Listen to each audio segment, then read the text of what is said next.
Alô, galerinha do canal Jovem Brutalista. A gente vai começar o nosso hangout aqui com o Paulo Cogos e com o Otávio Dias sobre o aborto. Devido à questão de tempos dos dois aí, que o Otávio vai ter que sair, vai ser um debate mais simples assim. Já vamos ir direto ao assunto já logo de cara. E a expectativa é que dure mais ou menos 1 hora e meia esse debate aqui. E as regras são bem simples. A única coisa que eu vou pedir aí pros dois é que não ultrapassem 5 minutos para dar chance dos dois falarem sobre o assunto. Dar o tempo dos dois exporem seus argumentos. Quero agradecer eles pelo convite que eu fiz a eles de participar aqui deste hangout. É, Boa tarde, como... Boa tarde. Boa tarde, Vinícius. Boa tarde, Otávio. Boa Boa tarde. tarde, Bruno. Boa tarde, Vinícius. Boa tarde, Otávio. Bom, para não começar tão seco assim, vocês podem fazer uma apresentação aí, falar das expectativas de vocês sobre o debate. Bom, pode começar você, Cooks, como foi o combinado. Tá.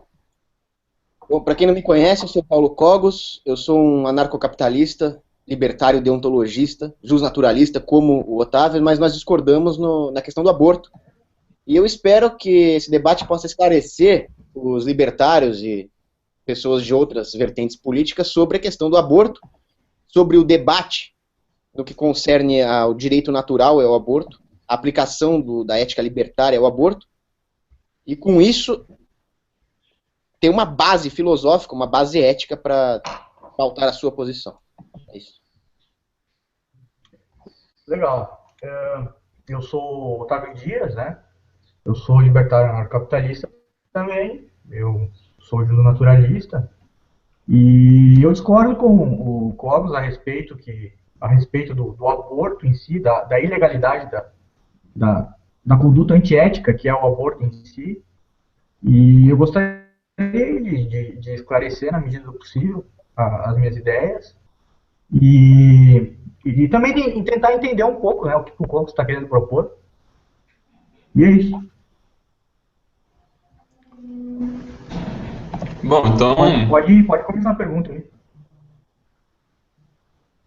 nessa questão aí, bom, já que vocês já se apresentaram, podemos ir ao debate aí. Bom, podem começar a rodada de perguntas um ao outro aí. Tá. Posso começar? Pode? Posso começar. Tá.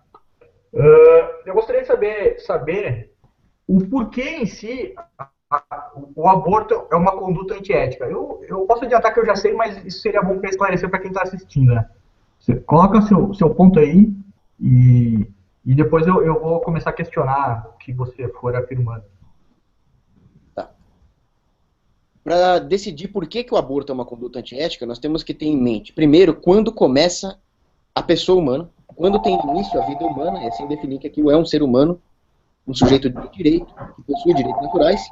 E segundo, de quem é o direito? Da mulher de abortar, da mulher sobre o próprio corpo, ou vale o direito à vida do feto?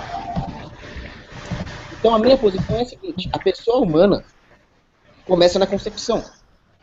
Ou seja, o zigoto já é um ser humano, ele já é um sujeito de direito. E a mulher não tem direito de abortá-lo, pelo seguinte: eu vou usar um argumento de um libertário chamado Jakub Wisniewski. Ele fez uma analogia com um bêbado que está inconsciente, ele está desacordado, assim como um zigoto que não tem consciência, e alguém pega ele e coloca dentro de um avião. Aí ele acorda dentro do avião e a pessoa fala: olha, não, pensando bem, por conveniência ou por que motivo for, eu não quero mais você dentro do meu avião, pode pular. Obviamente, essa pessoa estaria assassinando esse ex-bêbado, né? E essa analogia se aplica ao aborto. A mulher, ao incorrer no ato sexual, provocou a formação daquele ser humano dentro dela. A partir de então, ela adquire uma obrigação de dar o mínimo de suporte para aquela forma de vida até que ela possa se manter de forma independente. Se ela coloca o feto para fora, o eviccionismo, ou pior, se ela destrói o feto ainda no útero, é um assassinato. E como libertário, eu sou contra o assassinato de inocentes. Essa é a minha posição. A partir disso, nós podemos discorrer, né? Não, entendi. Não, Eu entendi sua posição a respeito disso, mas o que eu não consigo entender é a questão como um embrião, um feto, pode ser um ser de direito, né? Ainda que um bêbado ele esteja em um estado temporário de inconsciência, ele já pertence à natureza racional, é um ser racional. Ele só não está tendo nenhuma conduta naquele momento. Ou tá tendo, sei lá, está inconsciente, né? Se ele estivesse bêbado e fosse levado sem consciência para dentro do avião, sem aceitar. Eu não acho que um embrião, um feto, ou o que for que seja, é um ser de direito porque ele não possui natureza racional. A natureza racional não está manifestada nele. Ele pode ser um indivíduo biológico da espécie humana, mas eu não acredito que seja um ser que pode contemplar a própria existência, pode agir com um fim racional. Um feto não tem isso. E ainda que você falasse que o feto poderia, um embrião poderia ser análogo a um bêbado, eu acho que não. O bêbado ele já é um ser de natureza racional. Ele teve uma decisão de beber, ficou bêbado e ninguém tem o direito de interferir na ação dele, para matar ele. Por que alguém poderia ter o direito de fazer isso? A questão é que naquele momento T igual a tempo, o bêbado está inconsciente. E ainda assim nós dois concordamos que ele preserva os seus direitos naturais. Uma pessoa com um retardo mental grave, ela também não tem a racionalidade que caracterizaria um ser humano normal, mas eu acredito que uma pessoa com deficiência mental tem direitos naturais. O feto, ele vai ter toda a racionalidade humana, um dia, ele ainda não tem. Ele está num T-1, um instante de tempo anterior, onde ele tem toda a potencialidade para se tornar um ser humano dotado de razão completa, mas ainda não é. Porém, ele ainda pertence à categoria ontológica dos seres humanos, e ele já é um ser humano vivo. Ele está vivo e ele pertence à espécie humana. É como escreveu o Dr. Bradley Patten, que ele é um embriologista, ele não estava discutindo ética nem religião, ele escreveu o seguinte: quando o espermatozoide junta com o óvulo, se inicia um novo indivíduo, uma nova história de vida de um indivíduo. E, portanto, ele tem direitos naturais, sim. Aí eu vou citar também um outro filósofo, chamado Peter Crift, que ele fala o seguinte: qualquer critério de pessoalidade estabelecido posteriormente à concepção, ele requer que haja toda a potencialidade que já caracteriza um ser humano. Então, se existe potencial para se tornar humano, ele já é um humano, porque não existe algo em potencial sem que exista algo de fato. É filosofia aristotélica. Então, o feto já é humano. Caso nós estabeleçamos que ele não tem direitos naturais simplesmente porque ele ainda não acordou na sua razão, na sua consciência, então nós cairíamos naquela falácia do Peter Singer, que fala que é válido assassinar um bebê já nascido, um bebezinho de 1 mês. Isso é um crime monstruoso, na minha concepção. Eu considero que assassinar um bebê, até mesmo abortar, é uma conduta monstruosa, digamos. Eu posso considerar isso, posso considerar que ela está fora da moral que eu acredito, mas não acredito que não seja um crime, considerando que a norma do direito penal vai ser formulada através da ética, né? Sem a formulação dela, essa norma seria arbitrária. Eu posso estabelecer uma ética que leve a um direito penal que não considera o aborto como crime. E estou estabelecendo aqui que o embrião em si e o feto, eles novamente, não têm natureza racional, e a potencialidade, para mim, não define nada. Eu gostaria de entender mais um pouco o que a potencialidade define. Não é certo que um ser humano vai ser um ser racional.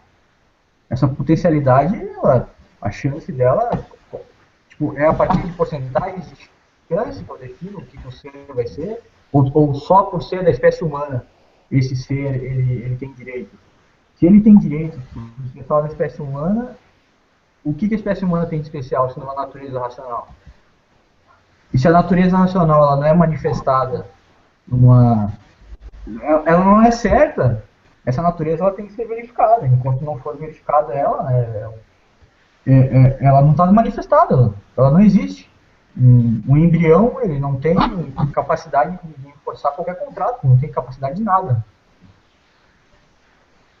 Uma pessoa com deficiência mental também não tem, e ainda assim ela tem direitos. Agora, quanto à questão da potencialidade do feto, eu recorreria de novo a Aristóteles. Ele dizia o seguinte: existe a inteléquia, que é uma finalidade interior inerente a um ser capaz de realizar uma potencialidade. Então existe um ser potencial e um ser de fato. Agora, como lembrou o meu amigo Rafael Camisão, não há diferença moral entre destruir algo em potencial, algo que tem direito natural, em potencial e de fato. Então, eu vou dar um exemplo que é o seguinte: imagina que você tem uma empresa que tem produtos em estoque. Alguns produtos são acabados, eles são seres de fato. Outros produtos estão em processo de fabricação, em potencial. Todos eles vão adquirir um certo valor de mercado no final da cadeia produtiva. Aí chega um terrorista contratado pela concorrência e destrói o seu estoque de produtos acabados. Se você for levado à corte, como o cara que contratou esse terrorista, você vai ter que me indenizar com base no valor de mercado desses bens acabados. Mas se você destruiu... Isso é subjetivo. Isso é subjetivo, processo, você vai ter que me indenizar também com esse valor de mercado, porque ele tinha um potencial para dar esse produto. Se eu fui o lesado, eu posso argumentar que ele destruiu meu estoque e está pedindo para mim esperar aqui. Bom, continua falando aí, depois eu... Então, ainda que fosse um produto em processo, você destruiu aquilo que ia se tornar o meu produto acabado que eu ia vender no mercado. Se eu fosse juiz, eu mandaria você indenizar com base no valor de mercado do produto final, não no produto acabado. Isso é mais para justificar a posição da moralidade de destruir algo em potencial colocada pelo Rafael Camisão. Mas eu nem iria por aí, porque para mim o zigoto ele já é um ser humano de fato. Ele já tem todas as características capazes de tornar um ser humano. Aquilo que caracteriza um ser humano, que você citou, que é a racionalidade, ele tem todas as estruturas, tanto materiais quanto metafísica, para ter isso. Então ele simplesmente está num estágio temporal T-1 diferente. Mas não significa que ele não é um ser humano. A pessoa humana vem da essência. Pode falar. Mas eu não vejo como certo isso. Ele pode... Não é certo que ele terá essas potencialidades. Não é certo que não vai ter nenhum defeito genético. Não é certo isso. Eu posso criar expectativa. Mas você mataria se ele tivesse um defeito genético? Não sei. Meu Deus do céu. Não existem, numa análise onde eu preciso realizar uma ação e eu tenho que verificar o que está acontecendo com o contexto. Não sei agora. De repente eu ia amar como se fosse qualquer filho meu. Qual é a diferença? Mas falando... Fala. Não, pode falar. Então, como eu estava falando, o embrião em si, ele não manifestou ainda a natureza racional e nada me garante. Tipo, existe uma expectativa, devido ao costume, que nós vemos que o zigoto, o embrião e todos os estágios vão se desenvolvendo e vai se tornar um ser humano normal. É uma expectativa, mas não existe nenhuma certeza disso. E essa expectativa ela não garante direito algum. O que garante direito é o estado racional. Como que um ser que não é racional vai ser um ser de direito, vai ter uma conduta e atuar dentro da sociedade de direito? É como querer que um animal seja, né? Não foi manifestado ainda. Então eu tenho algumas perguntas para você, com base no que você falou. Primeiro, você veio de um embrião ou você era um embrião? Eu comecei a ser quando eu tomei consciência disso, né? Antes eu não era nada, não sei o que eu era. Eu vim de um embrião, mas eu não era um embrião. A minha consciência, ela não foi manifestada quando eu era um embrião. A minha consciência ela foi manifestada quando eu realmente adquiri a consciência, né? Os meios reais para ela poder se manifestar. Enquanto eu era embrião, não era nada. Eu era embrião. Eu não era um indivíduo. E a segunda pergunta que eu falo, você mesmo confessou não ter certeza quanto ao fato de haver ou não uma pessoalidade no feto, é isso que eu entendi? Isso, exatamente. Então eu invocaria a doutrina jurídica do indúbio pro réu. Mesmo um estuprador, um acusado de Não, estupro... eu não tenho certeza da potencialidade. A condição eu tenho. O embrião não é um ser racional. Eu não tenho certeza da potencialidade futura. Então, mas se você não tem certeza, como é que você condena ele à morte? Onde é que está o indúbio Mas ele pro? não é um ser racional. Mas Então, é isso que eu estou tentando dizer. Ele não é um ser racional, ele não é um ser de direito ainda. Por que eu tenho que condenar ele a qualquer coisa? Eu tenho uma conduta e essa conduta ela está fora do direito, do direito criminal. É como se eu estivesse tendo uma conduta perante um animal. Não há porque querer implementar algum tipo como é que eu poderia dizer, de conduta do direito em si, né? Agora eu acho que eu fumei muita maconha e perdi a razão. você acabou, você não tem mais direito natural, morra! Tá. Foda-se. Não. Repete a última pergunta aí. Você não tem certeza, você não poderia condenar, você não poderia matar algo que você acha que pode ter uma potencialidade humana. Não, dessa parte eu já falei. Dessa parte, tipo, o ser ainda não fez de direito. Eu não estaria condenando ele a nada. Eu estaria tendo uma conduta contra um ser irracional. Bom, então, É como se eu fosse condenar uma vaca. Eu não condenei a vaca de nada. Eu tô usando recurso. Tô executando a minha conduta de ser racional. bom, eu tenho algumas objeções para fazer. A primeira é que uma vaca, ela pertence a uma classe ontológica que não é racional e não tem capacidade de refletir moralmente. Já o homem, mesmo que um indivíduo não seja racional, ele pertence a uma classe ontológica racional. Agora, outra coisa. Vamos fazer duas abordagens para refutar isso que você falou. A primeira é colocar a consciência humana como algo imaterial e externo ao corpo. E outra abordagem, colocar a consciência como resultado de um processo bioquímico. Então, de um lado, nós temos John Locke, que diz que a mente é uma entidade cogitativa, imaterial e externo ao corpo, que é a sua interface material. E do outro lado, Edward Wilson, que falou que tudo é biológico, tudo é matemática, tudo são átomos e moléculas ali. Muito bem. Pelas duas maneiras dá para te revoltar. Se nós assumirmos que o Edward Wilson está certo, então nós temos simplesmente que o feto é um estágio inconsciente, mas que a essência toda biológica está lá. Ela só não foi ainda temporalmente adquirida. Mas a vida humana e todos os direitos inerentes à vida humana são condicionados à essência humana, não é uma condição temporalmente adquirida. Porque aí se a criança ganha o direito por decreto da mãe, ou decreto do governo, ou decreto de qualquer jurisprudência privada, então você está caindo em contradição, você não é mais um jus naturalista. Você está positivando os direitos dessa criança. Já se nós assumirmos que o John Locke está certo, então nós temos algumas analogias para fazer. Então a mente é imaterial, é externa ao corpo.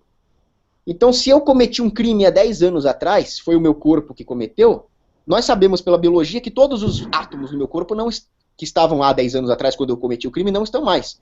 Mas foi a minha mente intencional que cometeu aquilo. Então existe um direito intertemporal baseado na intencionalidade da mente. Só que quando você tem um fetinho lá, que um dia virá a ter uma mente racional, capaz de refletir moralmente, etc., toda a essência material, para ele um dia se tornar isso, está lá. E você não pode condicionar a presença de uma mente humana ao grau de desenvolvimento material, já que nós estamos assumindo que John Locke está certo e a mente é externa ao corpo. Pelas duas abordagens, está refutado o fato do feto não ter direito natural. Ele tem.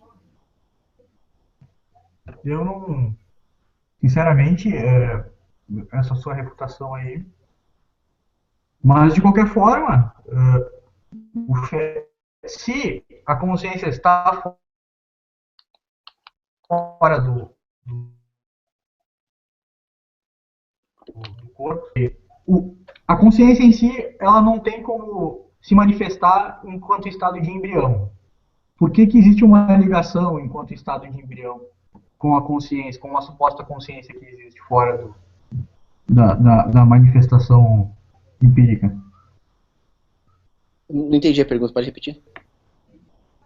Se a consciência ela ainda não está ligada, a consciência está ligada com o embrião, ela já tem uma ligação, como que eu consigo verificar que a consciência já está ligada com o zigoto, com o embrião, com o feto? Por que que, como que eu sei que aquela consciência está ligada ali? Então, mas foi isso que eu falei. Se você assume a posição do Edward Wilson, a consciência simplesmente ainda não acordou. Ela está adormecida. E assim como você não pode matar uma pessoa que está dormindo, uma Então, mas pessoa... você conhece os mecanismos anteriores da consciência se manifestar? Empiricamente? Tipo, como que eu sei que aquela consciência está ali realmente? E se ela estiver em outro lugar e se ligar ao corpo, se ligar ao corpo após um estágio de desenvolvimento? Como é que você tem certeza de onde está a tal da consciência se você não consegue verificar ela? Então, exatamente. Até hoje esse debate está aberto. Na biologia, na medicina, na filosofia, na metafísica. Por isso que eu estou assumindo as duas possibilidades que ambas refutam o seu ponto.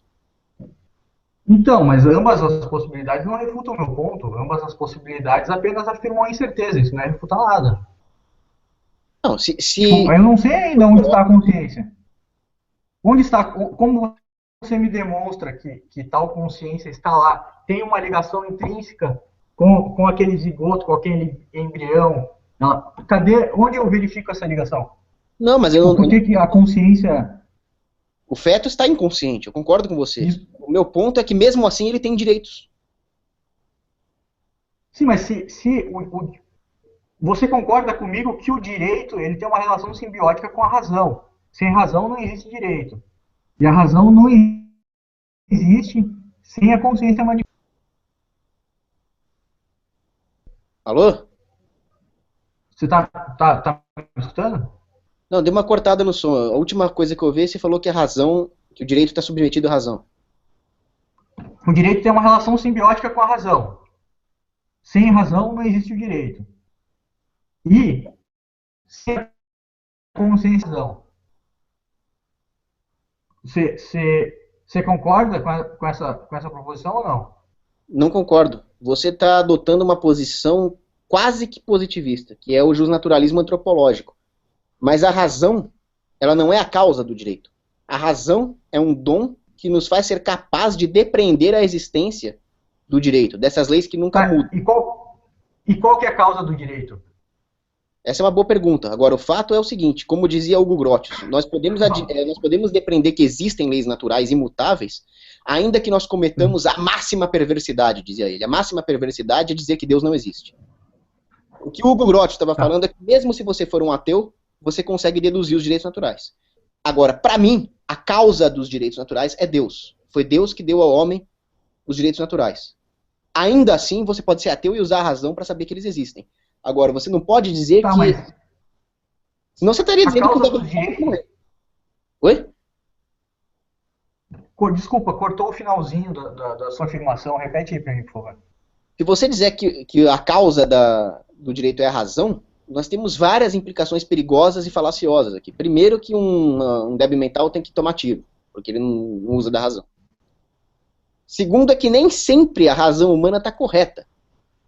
Como dizia Santo Agostinho, a natureza humana está sujeita às intempéries. É por isso que existe a lex temporalis, que são as normas temporais do homem, e a lex eterna, que é a lei divina, imutável, que estabelece o direito natural. E isso é importante, porque numa sociedade de mudanças, os indefesos seriam atropelados caso as flutuações da razão humana gerassem direito. Isso é positivismo. Eu nunca disse que a razão humana é perfeita, mas eu consigo estabelecer quais condutas não são racionais. Por exemplo, ter uma conduta que não reconheça ou que negue a autopropriedade sua ou de terceiros, por exemplo, é uma conduta que não é racional, ela não é baseada no fato evidente que é a autopropriedade. Então eu consigo, acho que até, como é que chama? A ética argumentativa hopiana, né? De demonstrar aquilo que não é, ao invés de demonstrar aquilo que é, né? Então eu consigo demonstrar, por exemplo, que um bandido, ao violar a autopropriedade, ele não teve uma conduta racional, apesar de não saber a verdade total dos fatos para definir todas as condutas racionais possíveis, eu sei definir ao menos a conduta que não é racional. Partindo disso, bandidos, animais, retardados, depende do nível de retardamento. Mas fetos, embriões, nenhum desses seres são capazes de ter qualquer conduta racional. Mas você falou que...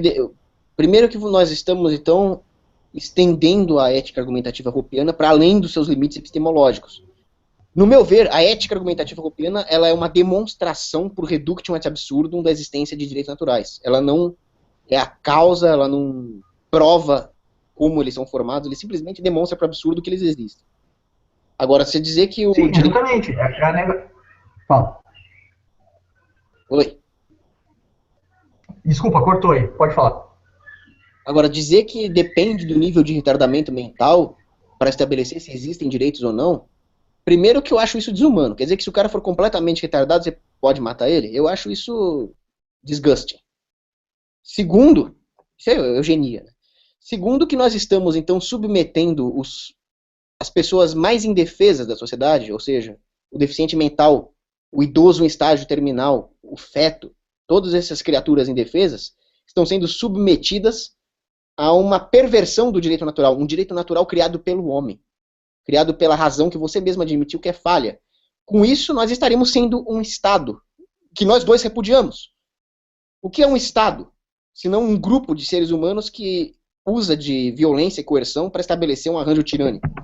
Se nós autorizarmos o aborto, nós todos seremos o Estado e o feto é o povo.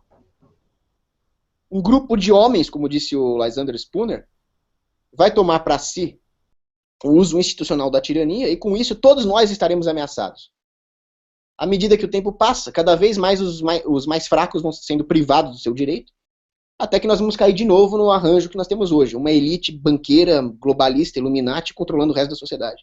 Por isso que eu digo, e não tenho medo de dizer, uma sociedade que permite o aborto está condenada ao totalitarismo.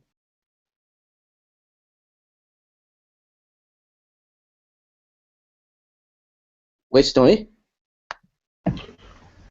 Alô, galera? Bom, vocês discutiram bastante a questão do feto, dele ter direitos, da própria Constituição dele já garantir que ele tenha direitos. Agora eu gostaria de propor a vocês debater em outra linha, que é debater sobre os direitos da mãe e se esses direitos da mãe sobrepujam os direitos do feto. Também gostaria que nesse interim vocês comentassem sobre a existência de contrato implícito, se realmente é uma obrigação da mãe de ter o feto, bom, conduzam um debate nesse ponto aí, que é a dúvida de muita gente também. O Otávio caiu?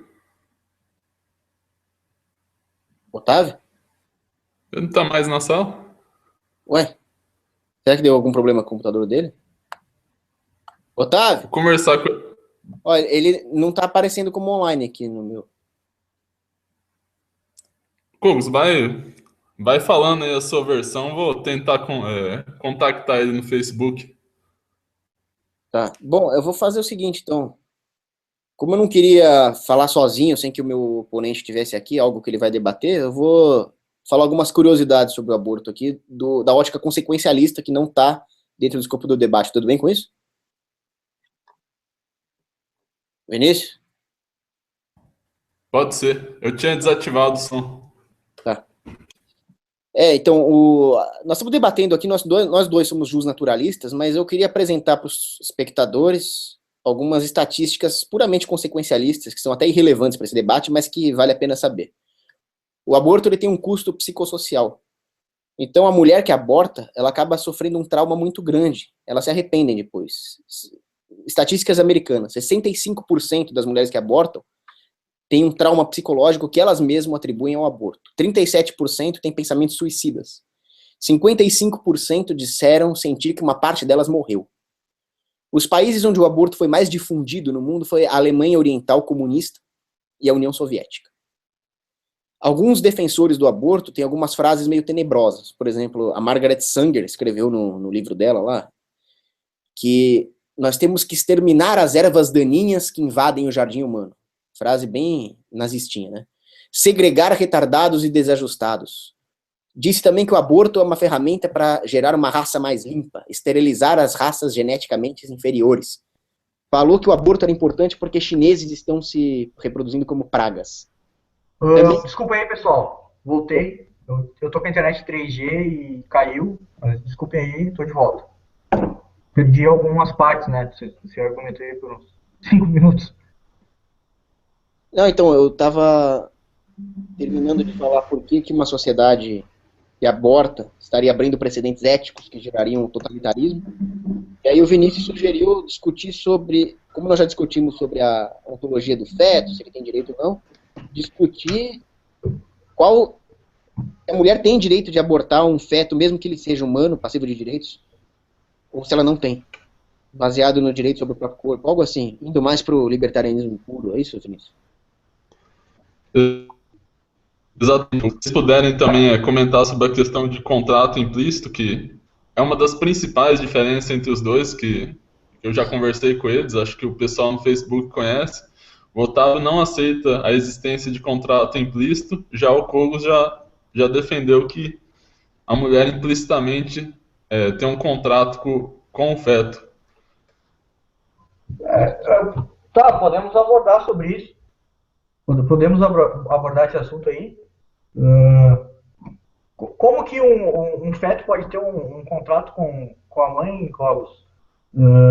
Os contratos implícitos, eles são fundamentados em que exatamente? É o seguinte, eu acho que todo contrato é implícito. O contrato explícito, ele não gera um contrato sem que haja uma implicitude prévia. Ele é simplesmente uma garantia, uma formalização que aumenta as chances desse contrato implícito serem cumpridos. Então, por exemplo, eu vou pegar um contrato aqui. Imagina que você tem um contrato. Isso aqui é só um testezinho. Mas eu fiz um contrato com você, aqui tem várias cláusulas. O que garante que eu não vou chegar para você e falar, não, mas eu não preciso cumprir esse contrato porque isso aqui nada mais era do que uma sequência de letras aleatórias num pedaço de papel. O que garante isso é que estava implícito que isso não era uma sequência aleatória de letras num pedaço de papel. Era uma expectativa que eu criei em você. E estava implícito no contrato. Mas a expectativa em si, ela não é um contrato. Digamos que eu vejo uma menina na rua e crio uma expectativa sobre um contrato de prostituição qualquer. Sem que ela tome conhecimento disso. Eu tenho um contrato implícito com ela? Como que uma expectativa pode definir um contrato? Não, nem toda expectativa define contrato. Mas todo contrato é uma expectativa. Qual é a expectativa? Por exemplo, vamos supor que você seja um cantor sertanejo.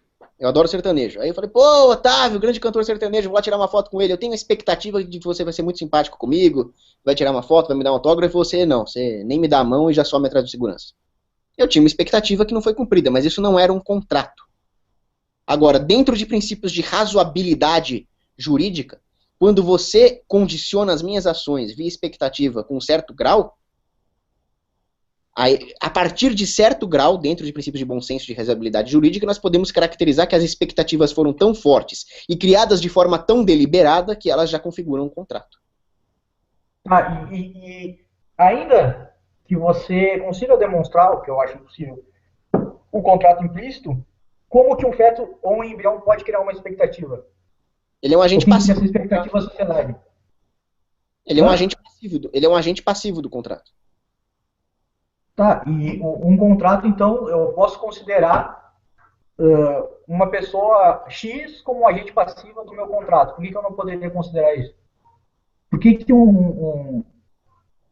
eu posso criar um contrato com um agente passivo? Não, isso são princípios. Mais nenhuma outra parte envolvida. Oi?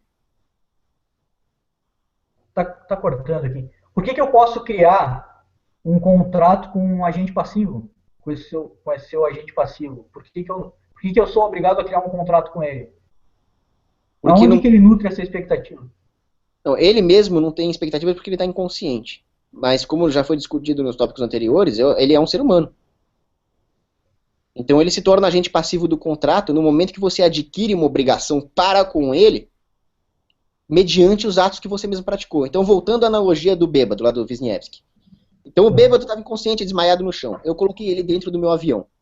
Ele é um sujeito passivo de um contrato implícito que diz, por exemplo, que eu não vou tacar ele para fora do meu avião. E a mesma coisa. Por por que você pode botar por que você tem direito de botar um bêbado no seu avião se ele começou a beber e ele não criou nenhum contrato, não demonstrou nenhuma expectativa com essa sua ação de botar ele dentro do seu avião? Por que você pode botar ele dentro do seu avião? Vamos supor que eu esteja numa zona de guerra. Tiro comendo solto ali. Aí eu vejo o bêbado civil desmaiado no chão. Eu boto ele dentro do meu avião de transporte militar. Você acha que eu sou um criminoso? Eu tirei ele da zona de guerra.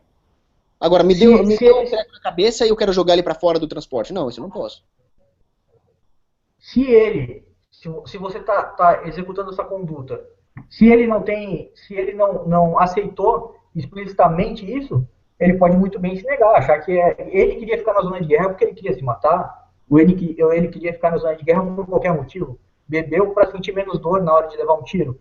Por que você vai lá interferir? Ele pode se considerar vítima, essa é uma interpretação subjetiva.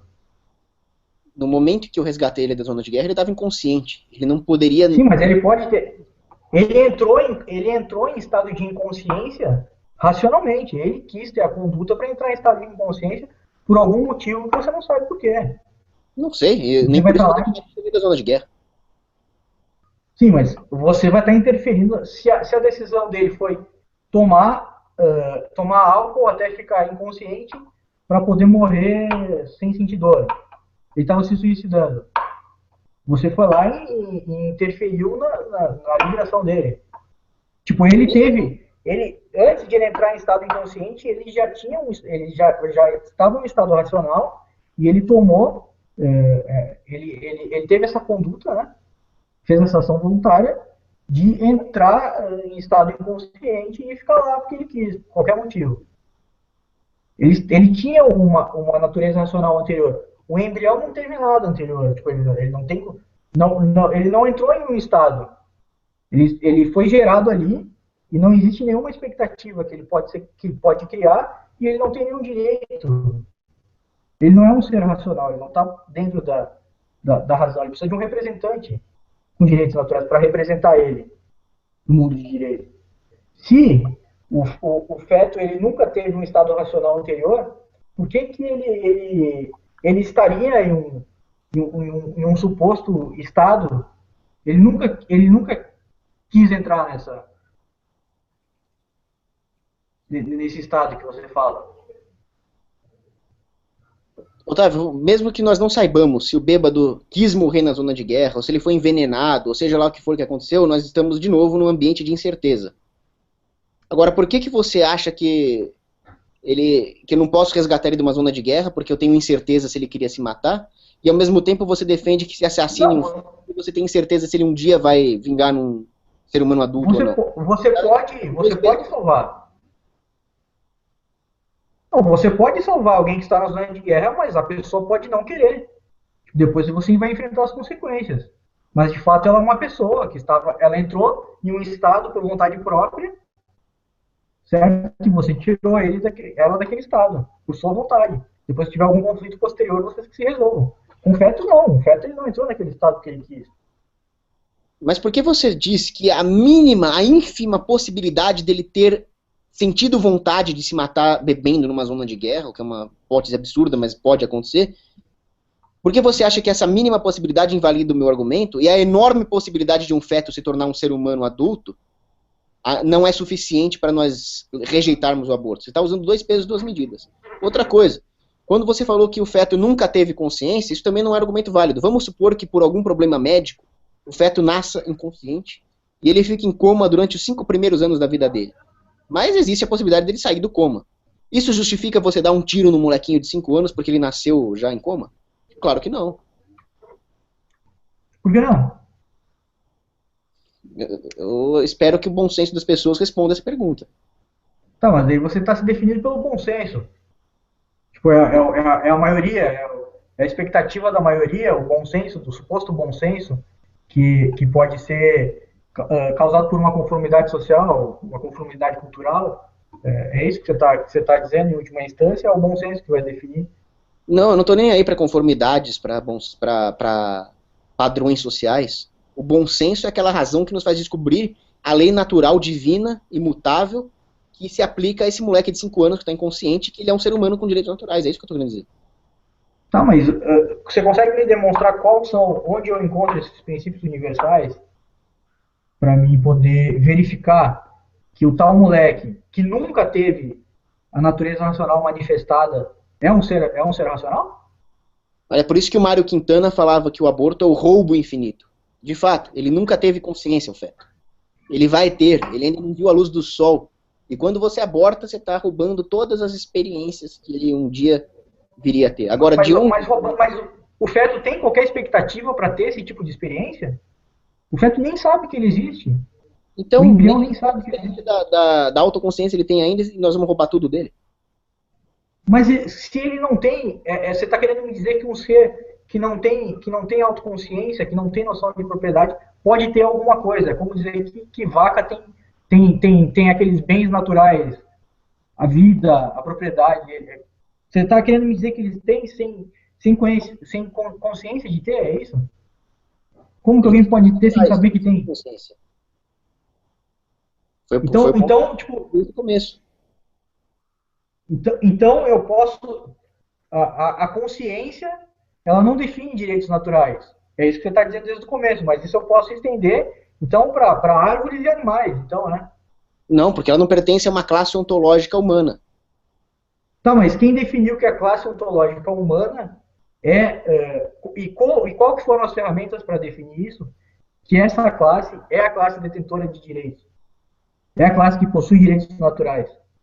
Bom, tem vários filósofos que falam sobre isso. Por exemplo, John Wilde, quando ele citou os direitos naturais e suas aplicações, ele definiu como a função dos direitos naturais como fazer o bem, a vontade divina.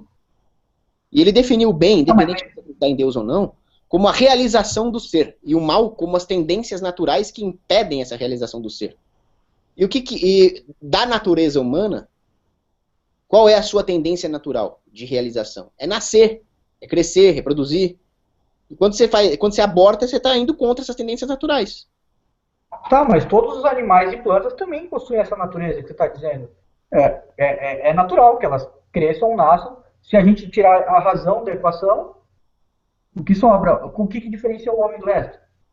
Não, peraí, eu concordo com você que se aparecer uma vaca falante, uma vaca racional, e que fale, eu tenho direitos naturais, aí nós vamos ter que respeitar os direitos naturais dela. Não é o caso, não é da natureza das vacas, não é da classe ontológica das vacas, mas é da natureza humana, é da classe ontológica do homem, e se aplica a todos os membros da espécie humana, independentemente deles terem ou não essa capacidade. E por que se aplica? Pelo seguinte, é aquilo que o Peter Crift falava. Eles têm a mesma essência que qualquer outro membro da classe humana que pertence a essa classe ontológica dotada de razão. Eles simplesmente não estão com essa essência ativada de forma a gerar essa racionalidade de fato. Mas eles pertencem... Mas eu tô querendo entrar num ponto anterior a isso. Quem definiu como certa essa essência? Quais são as ferramentas que me levam a concluir essa verdade? Tipo, como que eu posso generalizar isso para quem não tem essa consciência? Como assim? Quais são as ferramentas que definem essa consciência? Quem não tem consciência pode ter consciência? Pode ser que sim, pode ser que não. Mais uma vez é incerteza. Agora, remetendo a tradição... É incerto. Se é incerto, se o direito é incerto, aonde o direito é certo? Não, remetendo de novo à tradição escolástica. São Tomás de Aquino. Da natureza humana decorre, por exemplo, a preservação da vida, coisa que até o Thomas Hobbes falava. O direito do homem, o direito natural como o direito do homem agir com meios idôneos para autoconservação e para preservação da vida, falava o Thomas Hobbes. E São Tomás de Aquino dizendo sobre a essência das coisas, a essência da maternidade, por exemplo, a tendência da mãe em preservar sua prole. Tudo isso não significa que não haja casos e casos, mas significa que essa é a tendência natural da natureza humana. São indícios que revelam como que as leis naturais se aplicam a esse caso do feto. Tá, mas se você for levar apenas o critério de crescer, de defender a própria vida. Os animais também conseguem manifestar isso. Se você não colocar a razão na equação, não é só a natureza humana que possui essas características. Não, mas não é da natureza dos animais refletirem moralmente sobre o que eles estão fazendo. O que os animais fazem é instintivo. É puramente biológico. Mas daí o feto, o embrião e o zigoto só podem fazer isso em cima de um futuro hipotético. Tipo, eles não têm condições de fazer isso naquele momento. Não, peraí, os animais não têm reflexão moral sobre o que está acontecendo. Mas você consegue provar isso? Você testou todos os animais? Não, por exemplo, a vaca, ela é um objeto de estudo da ontologia. Agora, não existe uma natureza moral das vacas, porque elas não têm capacidade de refletir moralmente. Agora, existe uma natureza moral do homem. É possível, então, refletir moralmente sobre um ato de um aborto, o que é uma mãe matar o filho dentro do próprio ventre. Então, é possível para o homem usar a razão moral para definir uma conduta correta, aquilo que o padre Copleston falava, e depreender também que todos os seres humanos, todos aqueles pertencentes à classe ontológica do homem, têm direito natural, sim. Do contrário, nós estaríamos definindo arbitrariamente quais seres humanos têm ou não direito natural, baseado num critério totalmente subjetivo, que você mesmo admite ser incerto. É diferente, por exemplo, de dizer que um criminoso, um assassino, que objetivamente tirou o direito à vida de alguém, dizer que ele não tem direito natural. Esse cara não tem mesmo. Agora, estabelecer que toda uma classe de seres humanos não tem direito natural, baseado num critério totalmente incerto e arbitrário, que é o do uso da consciência, seria abrir um precedente perigosíssimo. Seria violar tudo aquilo que nós justnaturalistas libertários, defendemos, que é o direito do mais fraco. Quem é o resto da humanidade para definir quais seres humanos não criminosos têm direitos ou não? Sim, mas a questão do feto é uma questão da mãe, não é uma questão do resto da humanidade. Bom, aí é como disse o Hadley Arkes. Se a criança só ganha direito por decreto da mãe, então ele não é um direito natural.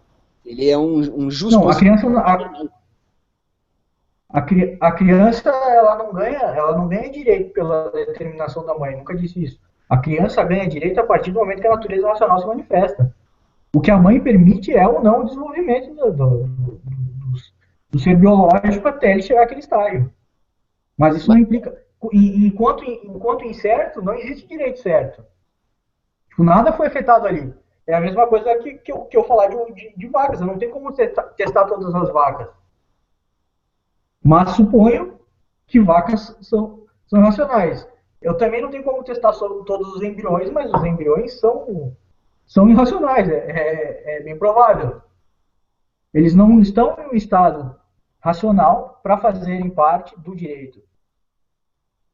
Mas então você está condicionando o direito de um membro da classe ontológica humana a um critério totalmente arbitrário, que é o uso manifesto da razão, o que significa que você concordaria com o Peter Singer em assassinar um bebezinho de 2 meses, já nascido? Eu não teria essa conduta, mas eu não consideraria ela uma conduta criminosa. Então você... Mas considerar que uma classe ontológica, que a classe ontológica humana tem direitos negativos, não é arbitrário. Então, tipo, eu estou dizendo que apenas o que eu digo, que a natureza racional é da onde vai emanar o direito, isso é arbitrário.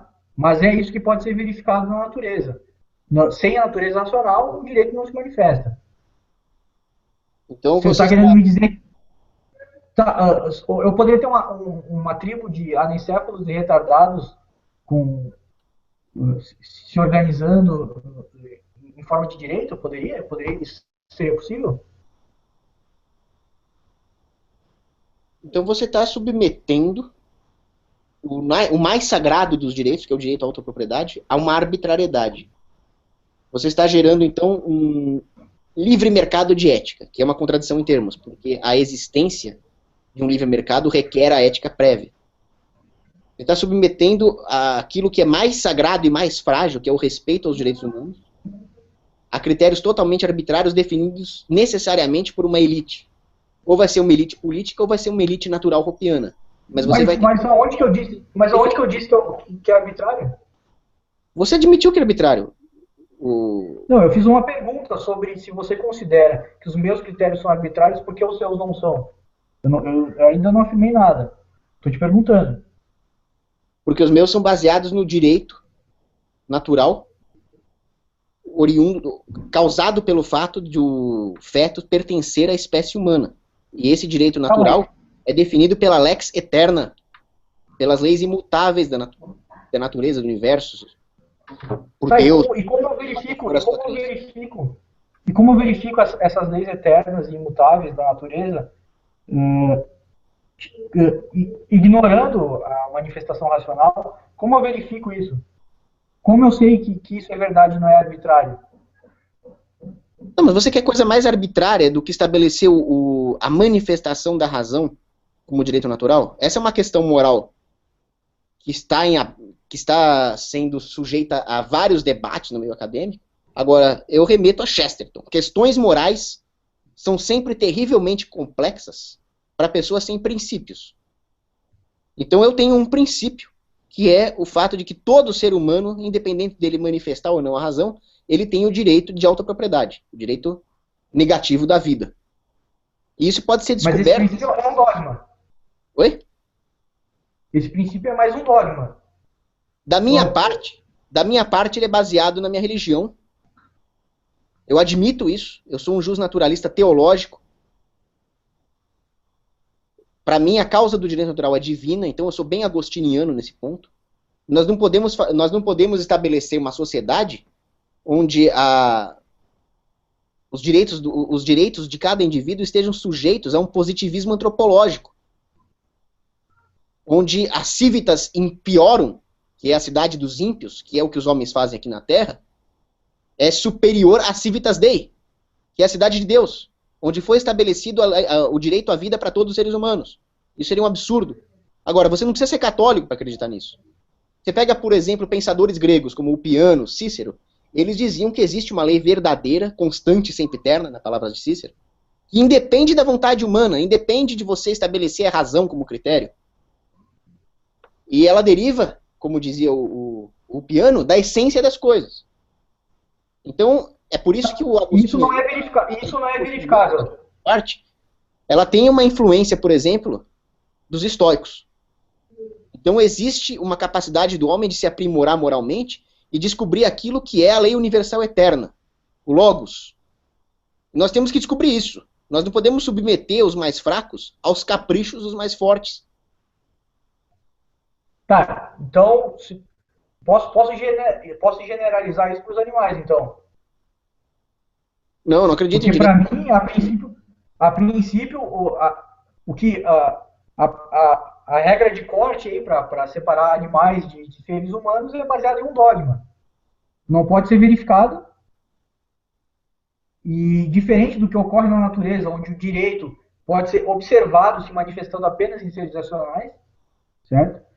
Tudo isso fica baseado no dogma. Então você está querendo me convencer que existe um dogma que diz X, e a partir daquilo vão se ramificar determinadas regras morais aí que devem ser seguidas por agentes morais, e é isso, beleza. É isso que você está querendo me dizer?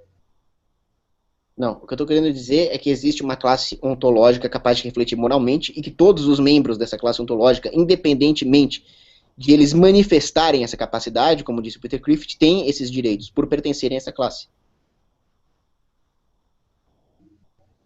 Entendi. Alguém disse que determinados seres têm direitos mesmo, porque eles estão numa classe ontológica que manifesta a razão, mas esses seres não têm a razão manifestada. Mesmo assim, eles possuem esse direito porque alguém disse. Não, porque eles partilham da mesma essência, por pertencerem à mesma classe ontológica. Um feto mas tem... a essência... Mas por que a essência define o direito? É isso que eu tô querendo entender. A arbitrariedade do meu conceito e a não arbitrariedade do seu. Por que a essência define o direito? A essência define porque a essência vem da ontologia. A ontologia vem da natureza. Por isso que eu sou um justnaturalista. E é por isso que eu acho que o justnaturalismo antropológico é uma contradição em termos. Porque mas a razão também vem da natureza. Eu concordo com os... Ninguém cria a razão artificialmente. Como assim artificialmente? É um momento. na manifestação humana, a razão não é criada artificialmente. Ela é uma manifestação natural, inata, daqueles seres que possuem ela. Nem todos os seres humanos possuem ela. Mas a razão é natural. Por que a razão não? A essência natural é a razão, não. A razão, ela é naturalmente inerente a uma classe ontológica, não a um indivíduo. Estabelecer a manifestação dessa razão como critério para ter ou não direitos, isso sim é uma arbitrariedade artificial. Essa é a grande distinção que eu faço. Mas, o Vinícius está falando que o debate está entrando em círculos, mas eu não cheguei a ler a última mensagem dele. Ele queria que a gente mudasse um pouco de assunto. Certo. Você chegou a ler o que ele queria propor aí? Que eu não cheguei a ler. Você pode repetir aí, Vinícius? Tinha falado aí para vocês comentarem mais dos direitos da mãe, que esse assunto foi ficando para trás e vocês voltaram ao assunto inicial sobre a questão ontológica do feto. Vocês não entraram muito na questão dos direitos das mães. Com relação ao direito da mãe, se existe um feto com um zigoto, um embrião que seja, com direitos, cai na situação que ela não vai poder ferir o direito dela, né? Ferir o direito do ser que está dentro dela, para ela ter alguma, sei lá, alguma ação com o fim que deixe ela satisfeita ou feliz. Ela não vai poder ferir isso. Mas eu defendo que o feto, o embrião, o zigoto sequer tenha esse direito, né? Mas se ele tem direito, não dá. Se tem direito, é assassinato. Então, o Cogman concordava comigo. Aí sim. Se você assumir a premissa de que o feto é um ser humano, eu acho que a mãe não teria direito de abortar. Não. Se eu assumir isso, se eu assumir as proposições que o Cogman apresentou, não. Mas eu assumo que o direito só pode se manifestar em seres racionais. Vou fazer uma pergunta para você, Otávio. Fala. Vamos supor que o feto não tem mãe. Ele está sendo desenvolvido numa incubadora, uma tecnologia futura. Tá.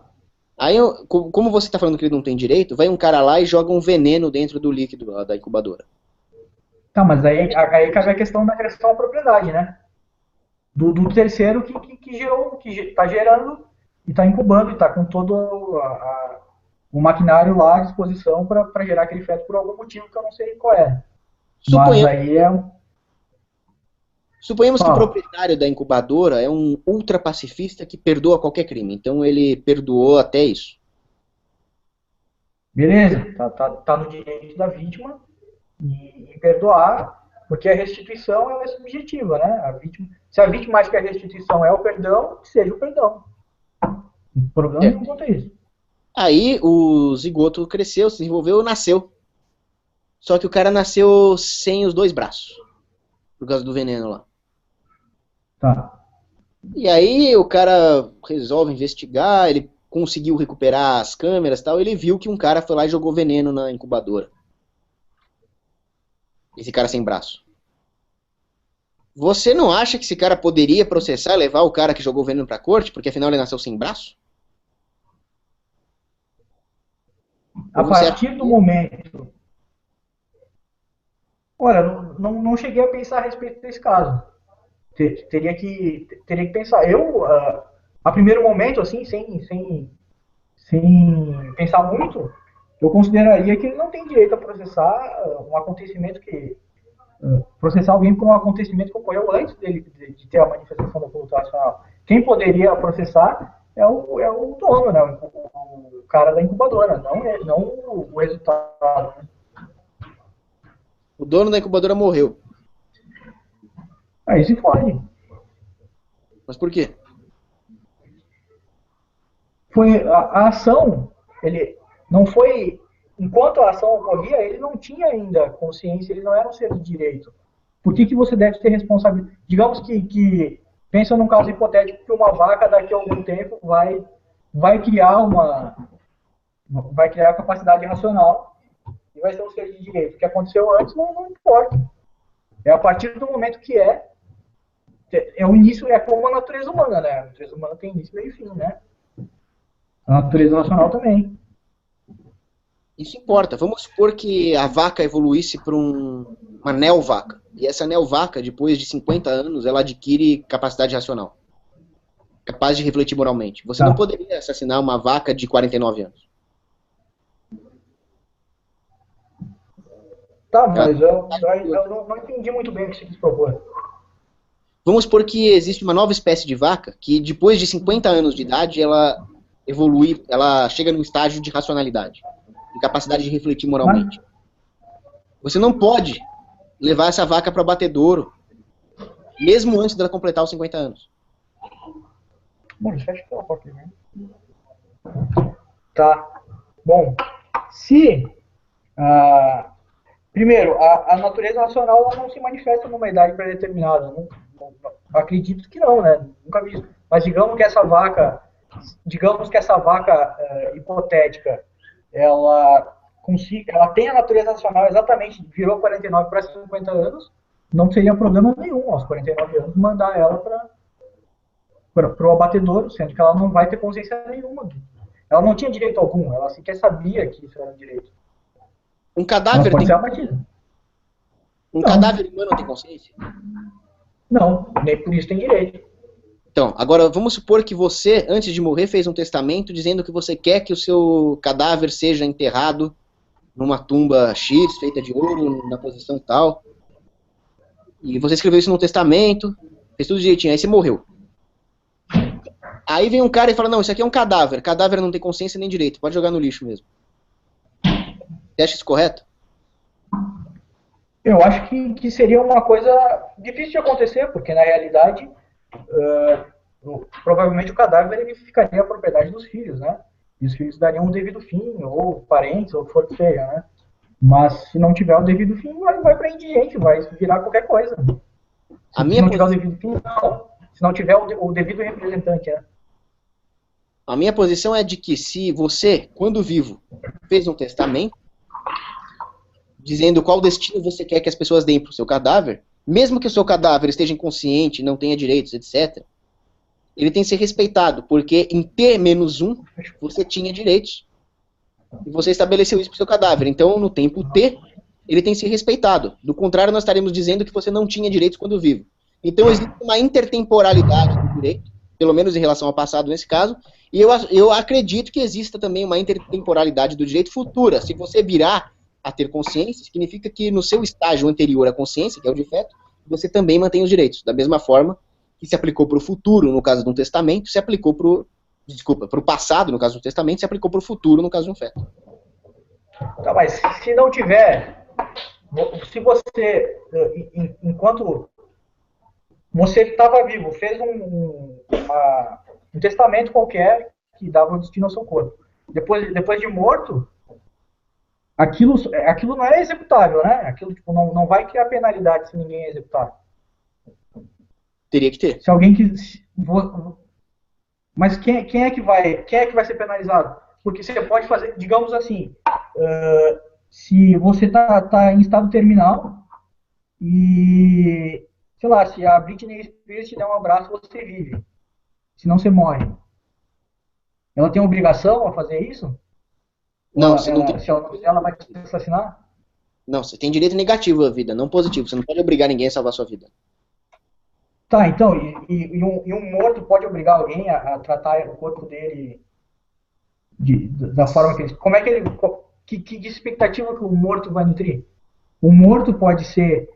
o corpo de um morto vai poder ser bem cuidado se tiver um representante nacional para dar o devido fim. Se tiver um filho como proprietário, se tiver... E por aí vai. Se não tiver ninguém, quem é que vai dar o... Deus vai garantir o bom enterro do morto? Como é que vai ser? Não, vamos supor que você, por testamento, falou, olha, quando eu estiver quase morrendo, eu vou andar até o mato e eu quero que o cadáver fique lá para virar adubo. Está em testamento. E alguém que sabe desse testamento foi lá e de propósito removeu o seu corpo e cremou. Esse cara tem que ser punido, porque ele violou deliberadamente seu testamento. Tá, mas então você quer dizer que um morto que não tem mais a consciência manifestada, é só um corpo, tem direito à propriedade? No morto não tem porque verdade, mas quando você estava vivo e você fez esse testamento, você estabeleceu o direito de forma intertemporal.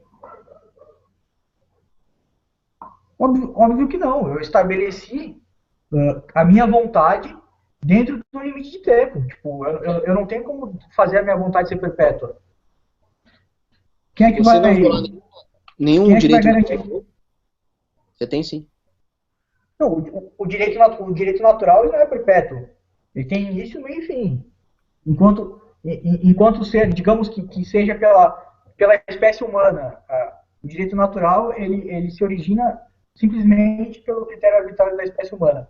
O indivíduo da espécie humana ele tem início, meio e fim. Ou o indivíduo da espécie humana ele é perpétuo, sei lá, qual é o dogma a respeito disso? Se você estabelecer, se você negar então a intertemporalidade do direito, você vai negar, por exemplo, o direito à herança, você vai negar tudo que está escrito nos testamentos, você vai negar até a pena de morte para um assassino. Por que eu negaria a pena de morte para um assassino? O direito à herança ele poderia ser modificado em cima de contratos específicos, uma nova modalidade de contratos. Um pouco antes de você morrer, você faz a transferência. Tipo, isso, o direito à herança poderia ser adaptado a essa nova realidade. Mas a pena de morte, como assim? É justamente o direito natural sendo relativo à espécie humana que invalida a pena de morte. Porque se o direito é natural, ele não pode ser perdido. Então, como é que você vai matar alguém de forma justa? Você vai assassinar. Porque o assassino ele não deixou de ser humano quando ele assassina alguém. Ele ainda possui os direitos naturais dele. Agora, se o direito ele é relativo à natureza racional, aí sim eu poderia matar o bandido. Porque eu consigo verificar que a conduta dele não foi racional. Ele violou a propriedade de um terceiro. A pessoa que o assassino matou está morta. E você está falando que ela não tem mais direitos. Então, pelo jeito, você está falando que ela não tem direito à justiça pelo fato dela estar morta, portanto, um assassino jamais poderia ser punido na sua concepção. Mas quem tem direito à justiça, se a pessoa está morta, já era. Mas quem tem direito ao ressarcimento são os filhos, são os parentes próximos. Quem houver, quem quiser. Ela não tem. Ela não tem amigo, não tem parente, ela é antissocial, ermitão, sei lá. Daí morre como indigente e ninguém se importa, igual hoje. Então eu dou um tiro num indigente e beleza, ninguém pode me punir? Tipo, se ninguém se importar e ninguém quiser punir, quem é que vai punir? Alguém pode te punir, se quiser. Mas se ninguém quiser, quem é que vai te punir? Não, pelo seu critério, ninguém pode me punir mesmo que queira. Afinal, não existe mais ninguém vivo com direito que poderia se declarar minha vítima. Já que você não acredita. Mas então você está querendo me dizer que o morto, ele tem direitos, então? É isso? Sim, ele tem direito à justiça, mesmo estando morto. E da onde se origina esse direito à justiça do morto? Quem tem direito à justiça são os representantes da vítima, que estão vivos e entendem o que significa. Como que o morto pode ter esse direito? Ele tem esse direito porque quando ele estava vivo, ele teve seu direito à vida violado. Isso foi em T-1. E eu acredito na intertemporalidade do direito. Só por isso. Não, tá. Você acredita nisso, mas eu não consegui ver uma demonstração decente disso. Eu vi alguns critérios arbitrários e alguns dogmas. Eu não tenho amigos, eu não tenho parentes, eu estou vivo e eu tenho direitos, certo? Aí vem um assassino e me mata. Enquanto vivo, sim. Não, aí vem um assassino e me mata. Tiro de FAL na cabeça, morri na hora. Agora esse assassino tá solto. Porém, o que acontece? Esse assassino, ele é um ser... Esse assassino, ele é um ser irracional. Ele violou a autopropriedade de alguém. A justiça, ela não vai ser iniciada pelo morto. A justiça vai ser iniciada por um vivo. Mas se existem provas, não é uma questão da vítima. A vítima morreu. Tipo, não, a vítima ela não precisa mais, ela não tem condição de requerer a justiça. Quem vai executar isso vai ser um vivo. E quem vai executar isso vai executar seguindo o critério que o assassino é um animal. Quem é a vítima de um assassino? o assassinado. Claro que a vítima é um assassinado, mas depois que ela morreu, ela não tem mais condição de requerer justiça alguma. Como que ela vai requerer qualquer justiça? Ela tem direito à justiça. Mesmo Mas estando... quem vai dar esse direito para ela? Você tá querendo... Mas qual é o direito? Como que se estabelece que um morto tem direito à justiça? Quem vai? Qualquer um que quiser. Vamos supor que ela tinha um contrato com uma agência privada de defesa. Certo. A agência privada de defesa teria o direito de falar, olha, hoje eu tô com preguiça, eu não vou vingar ninguém não, tá? Vou ficar de boa aqui. Ela não tem esse direito, ela é obrigada a ir lá fazer justiça, matar o assassino. Porque a vítima tem direito de justiça, mesmo sendo morta. Pelo fato de que ela estava viva quando teve seu direito violado. Aí tem a intertemporalidade do direito. Ela se aplica ao passado e ela se aplica ao futuro, como é o caso de um feto. Pra mim, não faz sentido isso, mas tudo bem. Ok pra você. Eu acredito que mortos não têm direito algum e que o direito ele não é perpétuo, certo?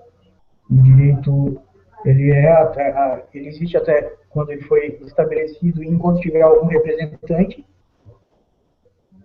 E é isso. Otávio, você é praticamente um positivista. Mas por que você acha que eu sou um positivista? Eu quero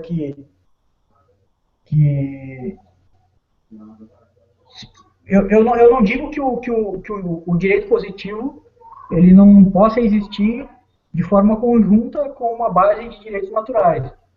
Nunca falei isso. Eu digo que o positivismo pode existir, o justpositivismo pode existir em algum meio, desde que existam limites. E esses limites são definidos por direitos naturais, onde a natureza, do direito natural, é a natureza racional. Eu não entendi.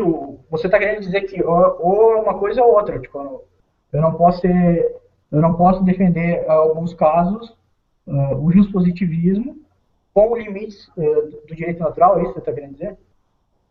Não, isso que você falou, da lei natural estabelecer limites para as normas temporais positivadas do homem, isso Santo Agostinho já falava. Que era a lex eterna como um limite para a lex temporal.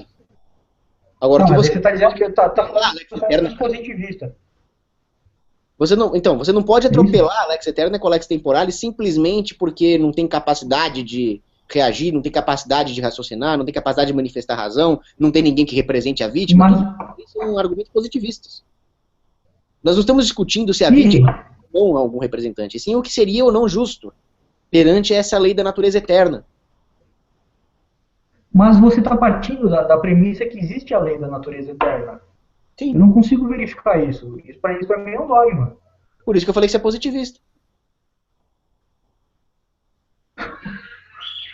Mas se eu acredito que o direito emana da natureza racional, certo? Por que eu sou um justpositivista se determinados direitos, enquanto ali no ser que tem a natureza racional manifestada, ele tem intrinsecamente esses direitos, eles são inatos? Por que eu seria um justpositivista?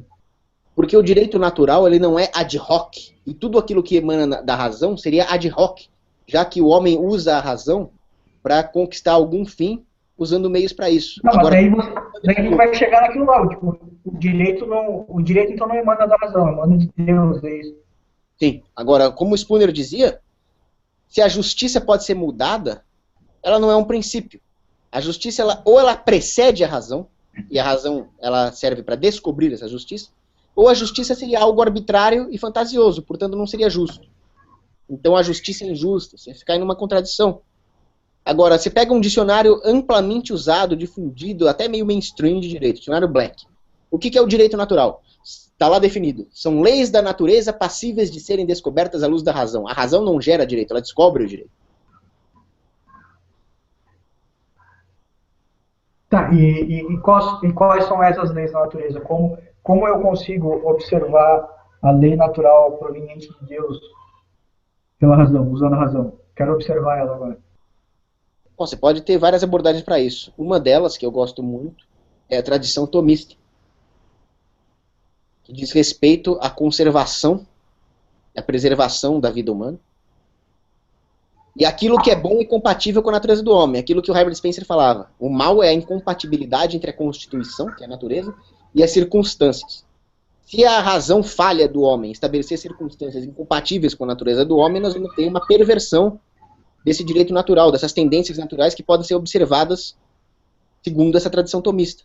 E você não acha que uma mãe assassinar o filho dentro do útero é completamente contra a natureza materna, a natureza da vida, a natureza do homem? Mas o feto não foi assassinado, ele foi morto. Se você diz que foi assassinado, significa que você está querendo implicar uma juridicidade à conduta.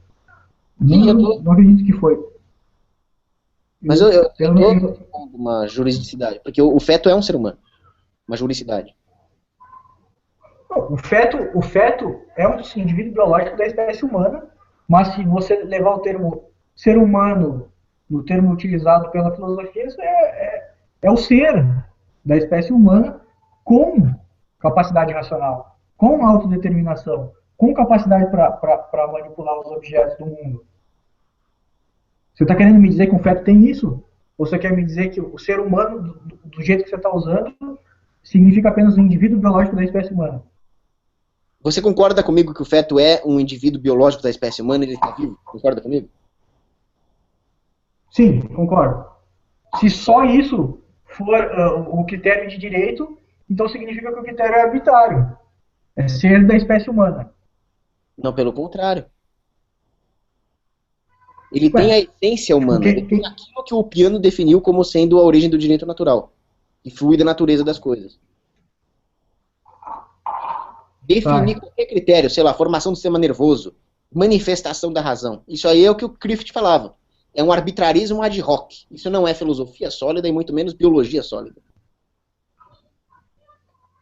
Como é que você defende a qualidade de matar alguma coisa que você foi um dia? Você era um feto. Você não veio de um feto. O feto não te deu a luz. Ele era você. Mas como que eu sou um feto? Como que eu era um feto? Eu nunca tive consciência de ser um feto. Como que o meu indivíduo surgiu em um feto? Não existia indivíduo ali. Por que eu posso dizer que eu era um feto? Eu nunca que indivíduo que existia em um feto? Eu nunca tive consciência de ser um ser humano em coma. Mas se eu acordei de um coma, eu fui um ser humano em coma, embora eu não tivesse consciência disso. Tá. Um ser humano em coma, ele já é um ser portador da razão. Aconteceu um acidente, aconteceu alguma coisa, mas ele estava lá e tinha a natureza manifestada. Não, peraí, ele tá em coma. Como é que ele usa a razão? Não, ele tinha antes daquilo, certo? Ou ele nasceu em coma já? Está em coma direto? Vamos supor primeiro que ele sofreu um acidente e está em coma. De qualquer forma, ele não está usando a razão. Ele não é mais um ser humano racional, pelo menos naquele período T de tempo. Certo. Ele foi. Enquanto ele está em coma... Enquanto ele está em coma, ele não está usando a razão. Os seus direitos naturais estão suspensos. Sim, porque eu não falei que a manifestação racional ela tem uma relação simbiótica com o direito, enquanto não existe a manifestação e a manifestação não é certa, ela é incerta, o direito é incerto. Então você daria um tiro num cara em coma? Não. Você acha legal, você significa... válido dar um tiro num cara em coma? Se alguém quiser dar um tiro num cara em coma e esse cara em coma não tiver nenhum representante, isso não importa. Eu encerro o meu caso aqui, então. Então, beleza. Você queria falar mais alguma coisa, Vinícius?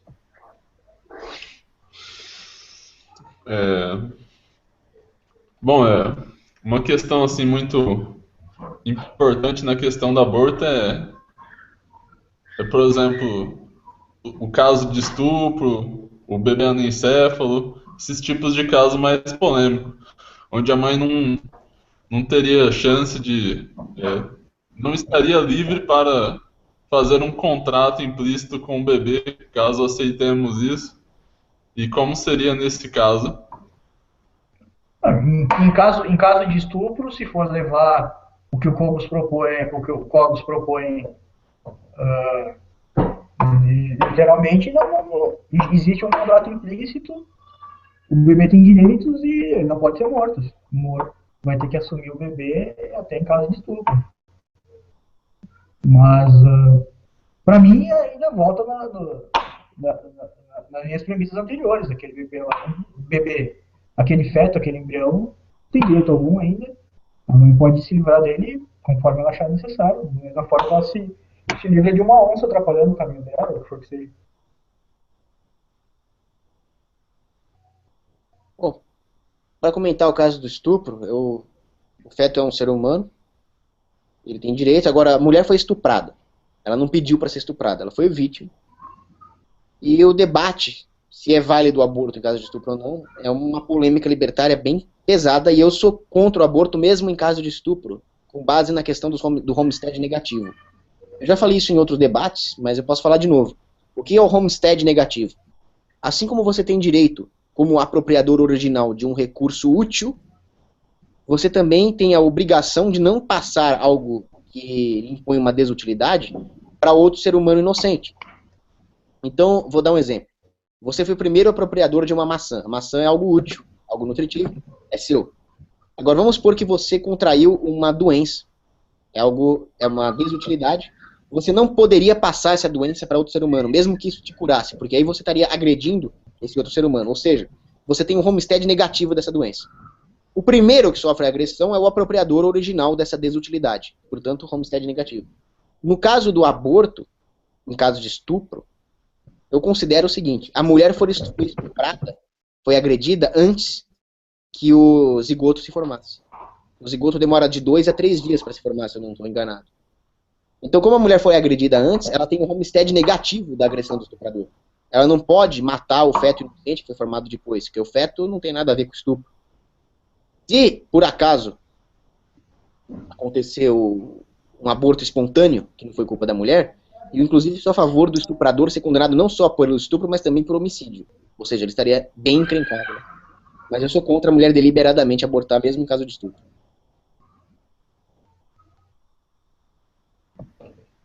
E quanto ao Tem uma anencefalo, próxima alguma pergunta? diferença?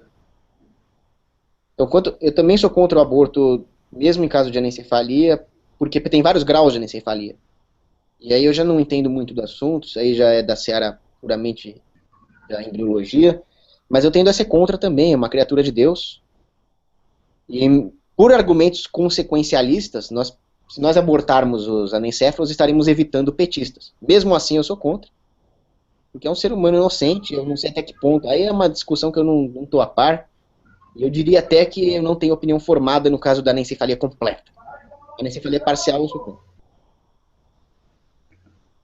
Bom, eu, segundo o que o Box falou aí, se existe função cerebral capaz de manter uma razão mínima, que, que essa função cerebral seja capaz de manter essa razão ao ponto desse ser uma pessoa, né? Ou seja, autoconsciência,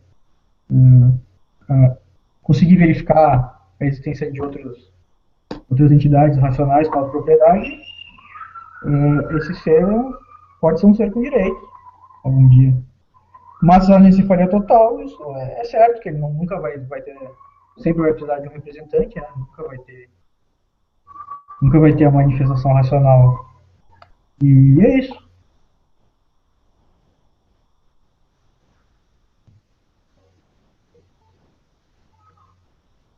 E aí, mais alguma pergunta?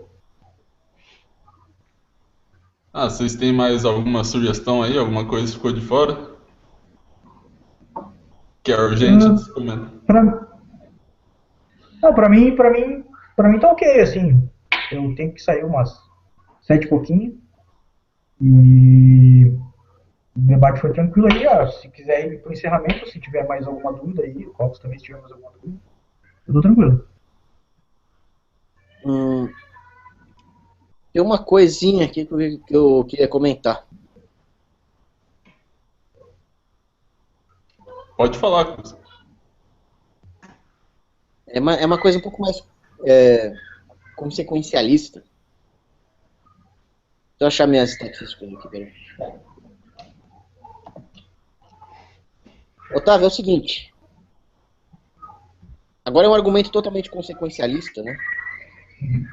Mas de 1993 a 2013, o número de abortos nos Estados Unidos anuais passou de 200 mil para 1,5 milhão. Essa tendência foi verificada em vários países que permitiram aborto: Espanha, Inglaterra, Canadá, África do Sul, Nova Zelândia, Austrália, Índia, Rússia, Cuba. E é uma tendência que acontece sempre que existe uma liberação do aborto. O que você tem a dizer, por exemplo, sobre E o relatório Kissinger falava que o aborto é a única forma de conseguir a redução populacional sem recorrer a assassinato deliberado de adultos. Então, o que você tem a dizer sobre a legalização do aborto e a diminuição da população, o aumento do número de abortos? Olha, eu não parei para estudar muito a respeito disso. Eu sou contra a legalização do aborto porque isso dá mais uma legalização para o Estado intermediar aí, mais uma forma de legitimar a ação dele, né? Perante a conduta do indivíduo. Eu quero que se foda. E é isso. Se o aborto é usado para tirar a vida de seres por algum motivo ideológico, ou algum motivo religioso, o que for que seja, enquanto não tiver a natureza racional manifestada, não faz. Agora, faça o que quiser. Uma última pergunta. Já que você estabeleceu o uso da razão como critério para definir se um ser humano tem ou não direitos naturais, o que impediria, por exemplo, de alguém definir, assim como já foi definido na história, que negros não têm alma, não têm razão e, portanto, não têm direitos naturais, judeu não tem direito natural porque eles não fazem o correto uso da razão, todas aquelas falácias do polilogismo que caracteriza os regimes totalitários? É só alguém me demonstrar que negros não... isso para mim já seria uma generalização apressada absurda, né? Como é que eu vou falar pela conduta de alguns e generalizar a conduta de todos? Mas se alguém conseguir provar que todos os negros são irracionais, por que não? Alguém consegue? Eu acho impossível. Mas a esquerda já disse que alguém de 16 anos não é racional, tanto que pode estuprar sem ser punido? Sim, mas aí é uma afirmação louca, né? Uma afirmação sem embasamento. Justamente, para que eu acredite numa afirmação, eu preciso entender o fundamento. Por que um ser de 16 anos não tem conduta racional? Por que todos os seres de 16 anos não têm conduta racional? Se um ser ele consegue entender que ele tem autopropriedade, que outras entidades também possuem autopropriedade, e que a relação entre essas entidades semelhantes ela deve ser feita através da não agressão e através, em última instância, do direito, por que eu vou dizer que ele é irracional? Agora uma última, juro que é a última agora. Última pergunta. Tá. Dá pra enxergar isso aqui? Cara, a minha internet é meio ruim, mas tô vendo alguns riscos e umas linhas retas. Então essas linhas retas é consciência. Isso aqui é inconsciente. Isso aqui é um cara que estava acordado, foi dormir e acordou. Isso aqui é um feto que está na barriga da mãe e nasceu. Por que isso tem direito e isso não? Não é a questão de sinais e impulsos elétricos. É a questão de como a razão se manifesta e o que ela é capaz. Impulsos elétricos não são capazes de nada até que tenha aqueles impulsos elétricos fazerem parte de algum sistema específico. Digamos o sistema neurológico. O impulso elétrico em si não representa nada. Dá para mim fazer artificialmente esses impulsos que você está fazendo aí Não, isso não é um impulso elétrico. Nessa folha de papel. Isso aqui é só O que é esse negócio aí? Isso aqui é... Tá bom, peraí, por favor. Isso aqui é só uma ferramenta gráfica. Aqui a pessoa está acordada, E aqui ela tá sem o uso da razão, tá dormindo, tem como. Tá, mas como que foi isso aqui foi medido? Que é isso aqui? Que máquina é isso? Isso é só uma legenda gráfica, isso não mede nada, isso não é impulso elétrico, isso aqui podia ser vermelho e azul. Tá, entendi. Mas, tá, eu sei, a pessoa tá dormindo. Vixe, meus filhos estão enchendo o saco aqui, mano. Eu vou ter que sair. Tá foda. Eu vou ter que sair, eu preciso levar as meninas numa festa junina. Eu vou a gente marca mais um aí. Tá, depois podemos marcar um. E é isso aí. Alguma coisa assim. Tá. Faz o encerramento aí então, cara, porque eu vou ter que sair. Tá. Valeu, Otávio. Valeu, Otávio. Obrigado, Vinícius. Valeu, cara. Na verdade, eu ia fazer mais uma pergunta pro Kogo antes, mas não sei se eu faço, porque o Otávio já tá saindo. E tem mais 2 minutos. Se o Otávio quiser sair já e eu faço a pergunta pro Kogo... Não, mas aí não. Ele tem que ter direito de resposta. Não, mas eu queria recolocar uma deixar coisa que eu acho que ele está tentando dizer desde o início do debate, mas até agora ele não conseguiu falar expressamente para você. Que eu acho que o que ele quer dizer é que, na razão, acho que o que a gente existe uma estrutura da consciência que vai permitir que a gente faça uma avaliação da experiência que nós temos no mundo. Aí o que eu acho que é dúvida dele, a questão que ele coloca, que um ser humano normal, vivo, assim, um caso mais fácil para ilustrar, a gente já tem uma compreensão imediata que ele tem propriedade dele, a gente já está preparado para entender que ele tem propriedade dele mesmo, que ele age, que ele fala, enquanto que no feto a gente não tem essa experiência como posso dizer, irrefutável que ele seja que ele tenha autopropriedade. A gente sabe que todo ser humano com autopropriedade tem direitos a serem respeitados, e no caso do bebê a gente não tem essa certeza, não tem como ter uma experiência que justifique isso.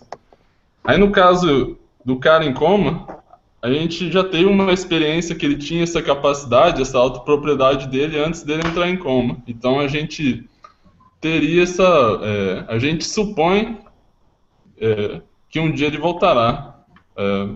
Bom, não sei se eu consegui explicar bem, mas comenta aí, Cogos.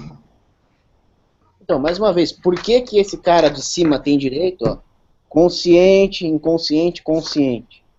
E esse inconsciente, consciente, não tem direito. Ele tem a vida toda pela frente, mais um motivo para ele ter direitos.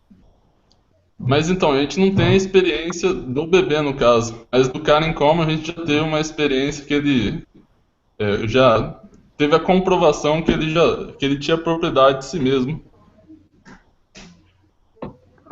Bom, não é exatamente isso que eu quis dizer, porque eu acredito que o direito ele só pode se manifestar em seres racionais. E uma situação de coma é uma situação muito específica, não é tipo que nem tá dormindo, assim. Então não existe certeza ali, né? Eu acredito que isso poderia ser resolvido na questão de mercado, por exemplo, com contratos, né? Com representantes, naquele momento específico, né? Que não existe certeza se aquele ser vai voltar ou não. Mas se caso não tivesse nenhum arranjo contratual que levasse, que garantisse aquele ser que não tem mais razão à disposição para ser um ser de direito, ele se fode. Mas é isso.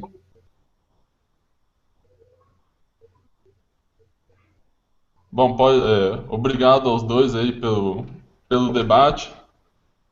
Obrigado, Cogos, obrigado, Otávio. Obrigado. Podem fazer a despedida de vocês. Faz aí, Cogos. Cogos. Eu sempre te ouvi, Cogos. Eu agradeço os espectadores que assistiram. Espero que vocês tenham elucidado várias dúvidas em relação ao tema. E eu peço a vocês que remetam novamente a Chesterton. Questões morais são sempre terrivelmente complexas se nós não tivermos os princípios. E não faz parte dos corretos princípios que uma mãe possa esquartejar o próprio filho dentro do ventre. Nós estamos abrindo um precedente para uma sociedade que resolve os seus problemas matando inocentes. E não é esse tipo de sociedade que nós vamos querer viver. Os direitos naturais se estendem para todos os seres humanos. O fato dele não usar, não manifestar a razão, não significa que ele não tenha a essência humana, aquela natureza da qual flui seus direitos. Pense nisso, porque são os direitos de todos nós que estão em jogo. É a coisa mais frágil que existe. Um abraço.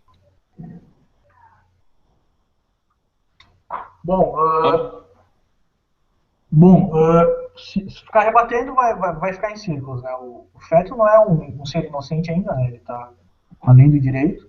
Então, para mim, o feto, matar um feto é como matar um animal, matar um embrião é como matar um animal, não tem muita diferença. E a natureza nacional, ela não se manifestou ainda, então o direito tem uma relação intrínseca com ela. Se ela não se manifestou ainda, o direito é incerto. O direito é baseado num futuro hipotético aí que não se pode dar certeza, né? E é isso. Daí as pessoas são livres para achar o que quiserem. O Cogos é livre para acreditar no que eu acho, né? Que é um dogmatismo dele a respeito da questão.